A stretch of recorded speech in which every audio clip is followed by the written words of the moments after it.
Uh, Definitely just a survey of the war, of course. No focus on really any battles or anything like that. So it'll probably go pretty quick. We'll see. All right. Without a doubt, there's going to be some of these slides that I don't like some of the slides. So you may be better off taking notes off of what I'm saying more than necessarily what's on your screen because it's to me it's a little bit wordy, and some of it focuses on stuff that I don't really think is that important, to be honest. What you need to know, and you need to put in your notes, is the cause of World War One is something that you're going to call mania. All right. So mania is going to stand for M, militarism, A, alliances, N, nationalism, I, imperialism, and then A is this thing right here, the assassination of Archduke Franz Ferdinand. So it is the spark. Franz Ferdinand's assassination is a spark that ignites World War One. But World War One has been something that's been coming for a while. The scramble for Africa has set a lot of things in motion, and you're going to World War One is the inevitable head of that, where these great powers are going to have to duke it out. Basically, World War One you will see is one of the most senseless wars in history. So a name you must remember is Gavrilo Princip. He's the man who assassinates Archduke Franz Ferdinand, who is with his pregnant wife. They are on a parade. Um, he is, and Ferdinand is the heir to the Austro-Hungarian Empire. And in this time period, Austro-Hungary is one of the six great European powers. So they're a powerhouse. And you have these Bosnian Serbs who are under the Austrian-Hungarian authority, and they want to be their own thing. They want to have their own country because they're an ethnic group within the Austro-Hungarian Empire that's sort of minority status and looked down upon. They want their own stuff. And Gavrilo Princip is a member of something called the Black Hand, which is a terrorist group who's fighting for this nationalism. Unfortunately, this young man who's 19 at the time is his poor decision making is going to result in about 20 million deaths and 20 million injured people. So let's see. So the outcomes, first conflict of global proportions, were very modern. You have because of technological increases in ships and rail and planes and stuff like that, you have a world that is connected. And so this is going to be a world war where it's going to get a lot of people. They're going to get countries from several different continents involved in it. You're going to see the end of 3 empires. You're going to see the rise of 9 new countries. The map is literally going to be remade in the end of World War One. You get massive global economic dislocations. You're going to have a lot of issues. We're going to talk about how America comes out of this really good, comes out a superpower, an economic powerhouse.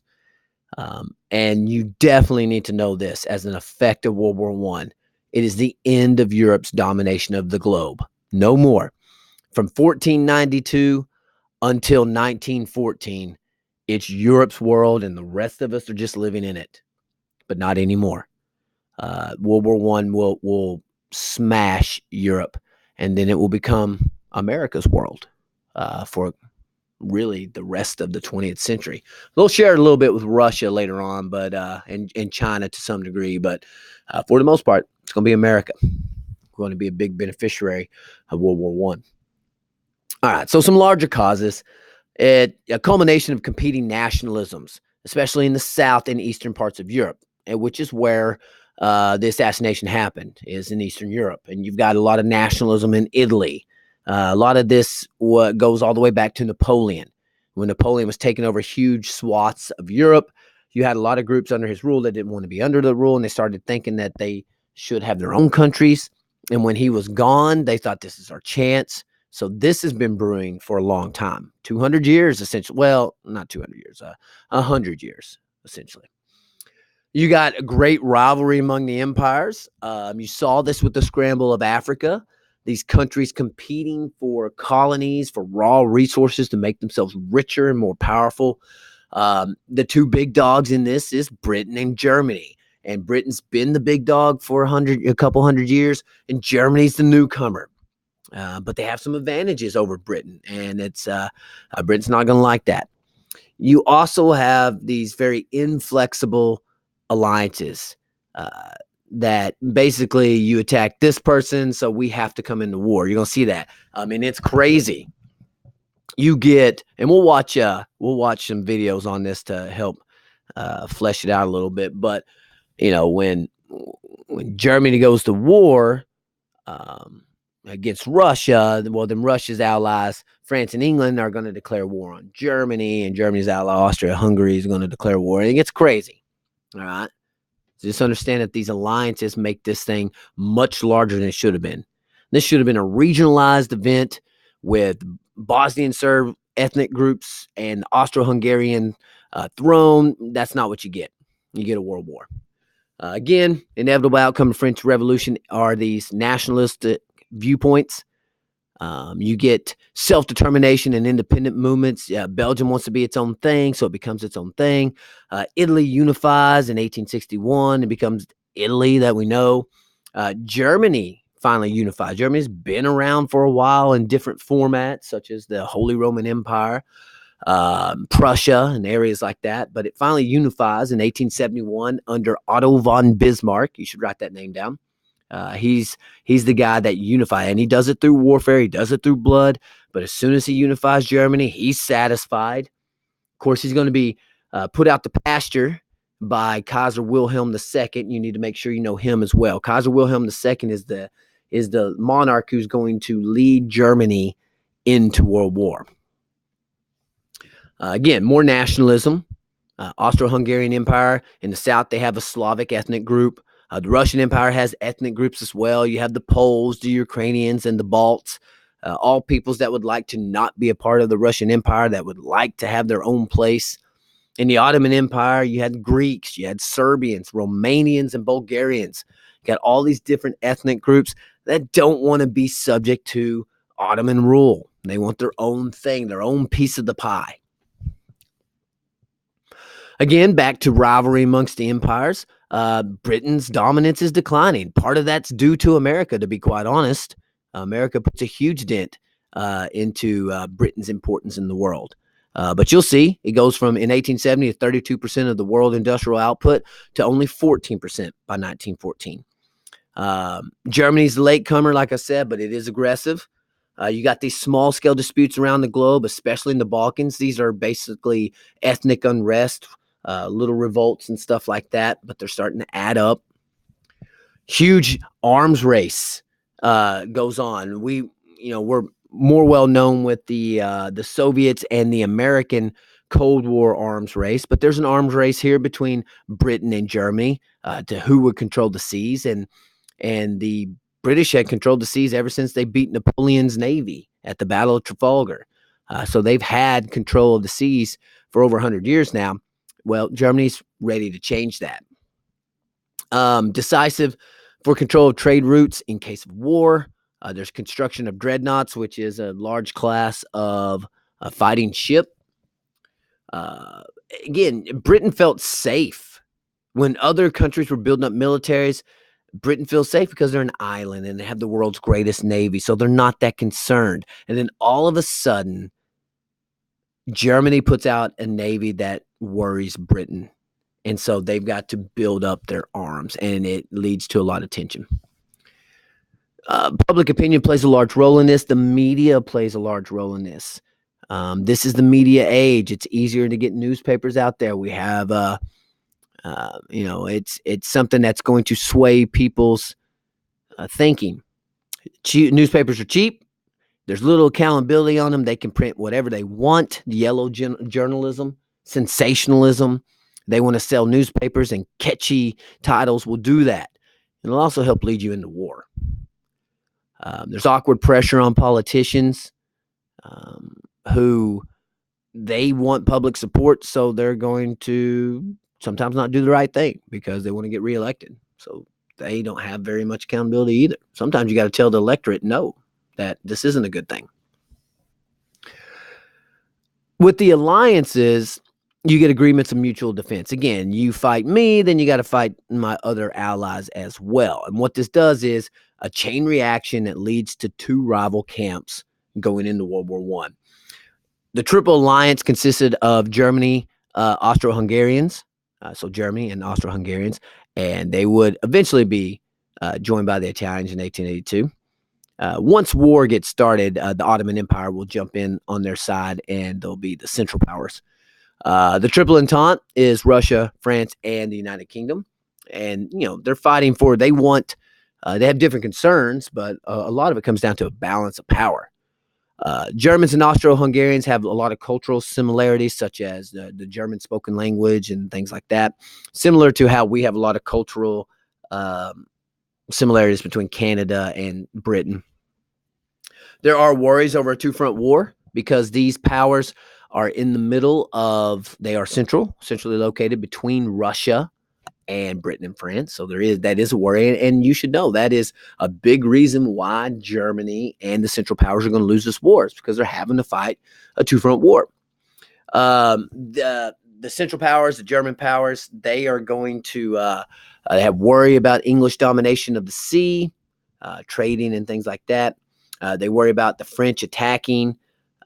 They're not happy with the Russian interference over Austrian Balkan policies. Russia's trying to flex its might, flex its muscles over there.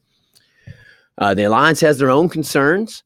Russia's worried about a strong German Austro-Hungarian alliance. They're not big fans of that. Britain's concerned with just maintaining a basic balance of power. They like their position in the old balance of power. And France is worried about hostilities with a growing juggernaut, with Germany. They border Germany and are worried that they could lose land to Germany, important land. A military pact is signed in the summer of 1914. But again, that's basically just saying if we fight, you go in with us. If we're attacked, you go in with us. There are mutually threatening war plans. The French plan is called Plan 17. Basically, the idea is that they, if we go to war, that they're going to put an emphasis on rapid offensive strikes. The German plan is a little more famous, the Schieffelin plan. So the Germans, they're surrounded, and they've got to come up with an idea to defeat this. Well, their idea is that France is the greater threat. They're more industrialized, so they are going to rush to France, smash France quickly, then turn all their forces around and go beat Russia, because Russia's not as industrialized. They think they have more time before the Russians can get mobilized and get in a position to hurt them. It's not going to work. I think it's the Battle of the Marne, where the Germans are stopped. The Germans make a quick rush and they almost get Paris. But at the Battle of Marne, I believe, the Allied forces beat them, and that saves the day. It defeats the Schieffelin plan. The Russians are going to be mobilized by this time, and the Germans are going to have to split their forces, which is going to be their doom when it comes to World War I. You're not going to write all this stuff, just a chain reaction. You have threats and ultimatums, and basically we're going to get war between all these people. Sum that up. You don't need all that. War of attrition, that means outlasting. Who can make it the longest? World War I is insane. Trench warfare develops in the Western Front along the border of Germany and France. 475 miles of trenches. Trenches typically came in threes. You had your front line and your two reserve line trenches. This is a technological war, and we'll talk about the technology a little bit later, but machine guns are going to make this way of fighting incredibly deadly. We're going to kill human beings in numbers never before seen on this earth. In the east, it's more mobile. In the Eastern Front between Germany, Austria-Hungary, and Russia, they don't build trenches really there, but it doesn't go well for the Russians. The Russians aren't industrialized. Now, they're keeping the Germans busy. That's probably the best thing that they do. But they're losing enormous, just staggering numbers. They're going to lose 7 million Russians in this war. And, they're sending Russians, they're conscripting people into their army. They're sending them to the front without weapons. Some of them have weapons, of course, but they have more numbers than they have guns because their factories just don't have enough of them yet. And they're just instructed to take weapons off of dead bodies. So they are sent into the chopper, and that is going to be the undoing of Tsar Nicholas II and his family. Remember that the World War I is the third cause, the most important cause for the removal of the Romanovs. And so the Treaty of Brest-Litovsk is going to take place in 1918. The Russian Revolution happened. The Bolsheviks win it. They take over control of the government, and the first thing they do is get Russia out of World War One, and that happens with the Treaty of Brest-Litovsk. Like I said, new military technology. We got barbed wire. We've got Gatling guns, which is machine guns. We've got gas, such as mustard gas. The Germans are going to be the first ones to use this gas. About 800,000 casualties from gas. And there was chlorine gas. There was different types of gas, but mustard gas is the most famous, perhaps the most deadly. Now, they end up using gas masks to help them, and they do help negate the gases. But in the beginning, they were pretty deadly. Tanks, they're new. They're not great. You're talking 3 and 4 miles an hour. Some of them don't really have guns. They're used to bust through barbed wire. Troops can kind of fall in behind them and be shielded somewhat by machine gun fire. But they're really not that effective in World War I. Now, World War II, they're a big deal. Airplanes in the beginning of World War I are fairly limited too. Mostly used for reconnaissance. They're flying up and they're going to, drop messages, to their troops on where the enemy troops are and where they're moving and stuff like that, and their numbers, where their strength is located. There are some dogfights in World War One. The most famous, of course, is the Red Baron, the flyer for the Germans, who killed over 80 people in flying combat. By the end of the war, airplanes are being much more effective, and airplanes are going to be enormously important in World War II. Submarines, mostly U-boats, underwater boats by the Germans. They're the ones that make them famous. Submarines come from America all the way back in the Revolutionary War, and were used more heavily in the Civil War, but they weren't that effective. These submarines are effective. They use torpedoes. They're sinking ships. They're very effective. Again, unprecedented casualties. The Battle of Verdun in 1916, 315,000 French are killed in this battle. And now these battles aren't one-day battles or anything like that. Some of them are 3, 4, and 5 months long. But 280,000 German casualties, and less than 160,000 bodies were actually recovered. The trench warfare, and we'll do some stuff on this. The trench warfare is ghastly.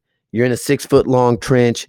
They blow the whistle. You run over the top into no man's land. You get machine gunned down. They're burying the bodies right there in the trenches. People are standing on bodies in the trenches. When it rains, the trenches are full of water and feces and rat droppings and dead body juice. It's hell on earth is what it is, to be honest. At the Battle of the Somme, the British managed to gain. They win the Battle of the Somme. What do they win? A few thousand yards of earth. They suffer 420,000 casualties. Well, they're not themselves, but there are 420,000 casualties. I think the British lost 60,000 in one day. Again, these trench lines are not going to move more than 5 miles one way or the other. It is senseless, brutal slaughter is what it is. Let's see if it shows any. Okay. It's hard to see on your map, I know. But here's your trench line. Okay, right through there. There's Germany and France fighting the Western Front over here. Britain's going to send troops into France. They're going to fight in France against Germany. Germany's fighting 2 fronts. Here's Russia over here pushing in. Here's Austria-Hungary's and their territory here. Italy coming in really, really, really late. All right, these definitely a total war. It's a modern industrial war. There's a home front. The government is going in all these countries. Basically, the government's going to take control of the industries, and they'll use those industries to make weapons of war. If you were a factory that was making clothing, you're now making combat fatigues for the troops. If you were a factory that was making automobiles, you're now making tanks or airplanes. So everything gets converted to the war because there's never been a war like this. There are some good aspects, believe it or not, of World War One. One of those is that it's going to really push forward the women's movement. It's going to get women the right to vote in places like America and Europe and other places like that. So women are going to enter the workforce in numbers never before seen. Some of them get TNT poisoning. Their skin changes yellow, their hair becomes orange from working in munitions factories. But it gives them a chance. And minorities in America, you're going to have the Great Migration. You're going to have many Southern blacks who are, trying to make ends meet after the Civil War, after they were freed, are going to move to northern cities and get jobs because 5 million white men are now in the war when America gets in the war in 1917. War propaganda plays an enormous part. Remember, this is the media age here. You've got to maintain public support for the war. And sometimes that means telling lies. Sometimes that means throwing people in jail for protesting the war. The war was not very popular in America and in some of these other countries. Disbelief of World War I propaganda makes belief in World War II atrocities more difficult. So it's kind of crazy. In World War II, you're going to see the Holocaust. You're going to see these things, and people don't believe it because they're like, yeah, you got us the last war when you had us believing all these terrible things, and they weren't even true. But propaganda plays a large role in the war. Global involvement, you're importing troops from colonies. Britain is getting troops from Australia, from New Zealand, and from Canada. There are even some Americans who go into Canada and fight for the Canadians because they weren't involved in the war. You had the Gallipoli campaign, which was a bad Allied loss. They were trying to take the Dardanelles from the Ottomans, and they lose. Japanese, they're involved too. Asia's involved. Japan has designs on China. With all this stuff going on, Europe's looking the other way. China looks tasty over there, and they want some of those raw materials to fuel their growing industrial might. And again, of course, the Russian Empire is going to collapse here in 1917 after 3 years of the war and 7 million casualties. They've had enough. You see the Russian Revolution and the Bolsheviks win it. They overthrow the Tsar. And they, thanks to the Treaty of Brest-Litovsk, they leave the war. They're going to give Poland and the Baltic countries and the Ukraine to the Central Powers. That's what happens to them. That's the cost of being able to leave the war. But it gets them out of there, and their people aren't dying anymore. All right. Finally, the United States enters the war. We were isolationists up to this point. We wanted to stay out of it. We wanted to trade with all parts. I want you to write this down in your notes. The 3 causes for America going into war. The first, U.S. loans. America loans the Allies quite a bit of money. And if the Allies lose, we lose our money. So we don't want that. The second thing that gets America into the war is unrestricted submarine warfare. We are trading. We're trying to trade with both, but Britain blockades Germany and won't let us trade with Germany. So we trade with Britain, and we start making money and more money trading to Britain, and we like it. Well, the Germans start sinking our ships. We don't like that as much. We're not very happy with it. We warn the Germans, but they keep doing it because the Germans know that we are keeping Britain afloat. We're keeping France afloat. And so the Germans are willing to do something desperate. The third thing that gets America into the war is the Zimmerman telegram, or the Zimmerman note, it's sometimes called. Germany offers an alliance with Mexico. If Mexico will invade America, then Germany will help fund Mexico's war against America, and then Mexico can get back the lands they lost in the Mexican-American War. Well, British secret agents intercept the telegram, and as you can imagine, they very gleefully turn that into the Americans, say, look what's going on. Well, we can't have this. And so in 1917, under Woodrow Wilson, we declare war on the Central Powers, and it's time to fight. And the Seeking the Lusitania, that goes into that number 2 spot, where it's the unrestricted submarine warfare. It was a British ship, and almost 1,200 people died. 128 of them were Americans. This was a cruise ship, but it was a cruise ship that was bringing weapons to the Brits. And so now by rules of warfare, the Germans were supposed to evacuate the passengers before sinking the ship. They did not.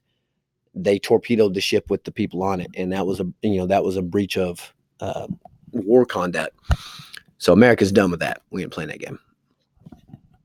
America comes in fresh, huge industrial base. We weren't trained very well. We weren't amazing fighters or anything like that, but we were fresh. We were hungry. We were what Europe was in 1914 when they all marched happily off the war, thinking that this war was going to be over in a matter of weeks.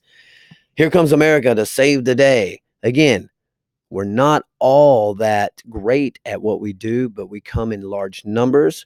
We have weapons of war, and we're fresh. It is just too much for the Central Powers to overcome. And by the fall of 1918, the Central Powers have had enough.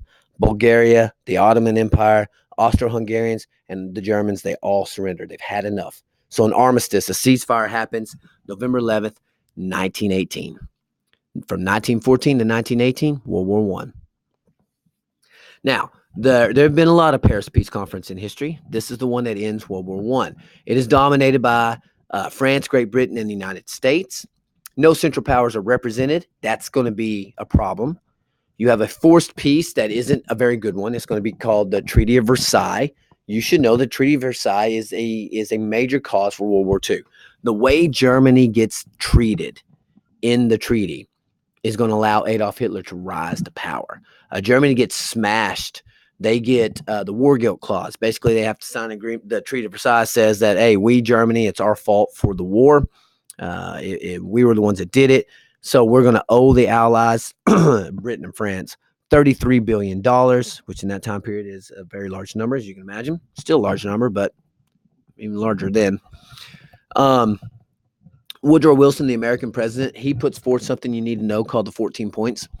And the 14 points are, to give neutral countries freedom of the seas. He's trying to convince the Europeans to give up their colonies because he saw the competition for Africa and Asia as a major cause for World War I.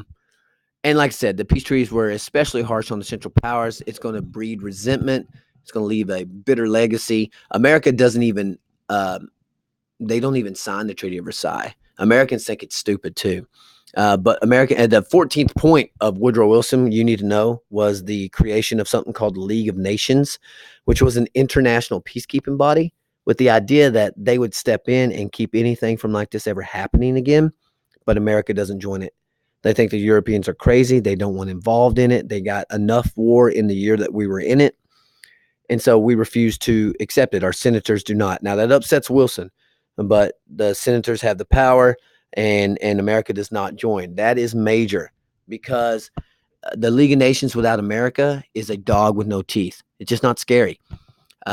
America comes out of World War I as a superpower. We didn't lose a single factory. We didn't lose any infrastructure. We lost 100,000 men, and we got rich, and we got strong, and we got powerful, but we're not in the League of Nations.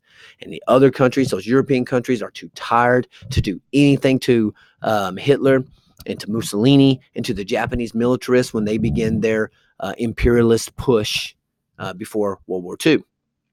This will be a major cause for World War II. All right. Oh, sorry. Territorial changes. As you can see, the map changes drastically. Austria-Hungary is broken up into two parts. Three, really. Yugoslavia was part of their territory. Well, Yugoslavia was also part of the Ottomans. So they're making new countries based off of ethnic groups to try to make it where there's no chance for a future fight. What here used to be part of Russia, but that's not Russian anymore. Because that got given to the Central Powers. Well, they didn't give it back to Russia when the war was over. So they just made their own countries: Poland, Lithuania, Latvia, Estonia. Poland's going to get stolen back in World War II. We'll talk about that when we get there. Again, you don't have to write all that stuff. Not at all. The Ottoman Empire ends basically with World War I. Now, it's going to officially be done in 1923, but in reality, World War I is what kills the Ottoman Empire, which already had a lot of issues. We've talked about that. Your religious issues and stuff like that. So when it breaks up, you get the Republic of Turkey. and it's going to be a very secular government. They're going to stay away from the religious stuff. The government's not going to be in bed with religious leaders. They're going to give women's rights.